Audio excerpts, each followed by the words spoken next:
എന്തെങ്കിലും പറഞ്ഞു പോയി കഴിഞ്ഞാൽ അതൊരു പ്രശ്നമായിട്ട് തീരും, പ്രത്യേകിച്ച് ആർട്ടിസ്റ്റുകൾ. പിന്നെ അടുത്ത ന്യൂസ് അതായിരിക്കും, ഇങ്ങനെ പറഞ്ഞു അല്ലെങ്കിൽ ഇതാണ് സംഭവം എന്നുള്ള ഇത്തരം ഫേക്ക് ന്യൂസുകൾ ഒരുപാട് കണ്ടിട്ടുള്ള ഒരു വ്യക്തിയാണ്. എങ്ങനെയാണ് ആ ഫേക്ക് ന്യൂസിനെ എങ്ങനെയാണ് നോക്കിക്കാണുന്നത്?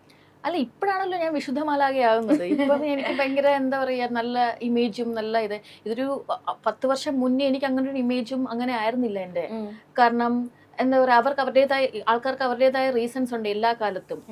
അപ്പോൾ ഈ അതുകൊണ്ട് തന്നെ ഈ എന്താ പറയുക, ഈ നമുക്ക് ഈ ആൾക്കാർക്കനുസരിച്ചിട്ട് ബിഹേവ് ചെയ്യാനൊന്നും പറ്റത്തില്ല. ഇത് ഞാൻ ഇപ്പോഴെങ്ങനെയാണോ അതുപോലെ തന്നെയായിരുന്നു ഒരു 10 വർഷം മുന്നേ.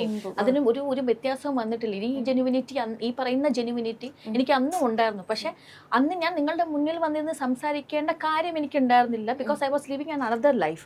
ഇന്ന് ഞാൻ നിങ്ങളുടെ മുന്നിൽ നിന്ന് സംസാരിക്കുന്നത് ഞാൻ എന്നെ എസ്റ്റാബ്ലിഷ് ചെയ്യണം, എൻ്റെ ബാൻഡിനെ എസ്റ്റാബ്ലിഷ് ചെയ്യണം എന്നുള്ള ആഗ്രഹത്തിന് പുറത്ത് തന്നെയാണ്. അതുകൊണ്ട് തന്നെ ആൾക്കാർ വിലയിരുത്തുന്നു, നല്ലത് പറയുന്നു, ചീത്ത പറയുന്നു. പിന്നെ ഈ ഫേക്ക് ന്യൂസ് ഉണ്ടാക്കുന്നത് ഒരു മാനസികാവസ്ഥയായിരിക്കാം, ഒരു മാനസിക വൈകല്യമുള്ള ആൾക്കാരായിരിക്കും ചെയ്യുന്നത്. അവർക്ക് അവരുടേതായ രീതിക്ക് പിന്നെ എങ്ങനെയും മണി ഉണ്ടാക്കണം എന്നുള്ളതായിരിക്കുമല്ലോ. അപ്പം അതായിരിക്കണം റീസൺ.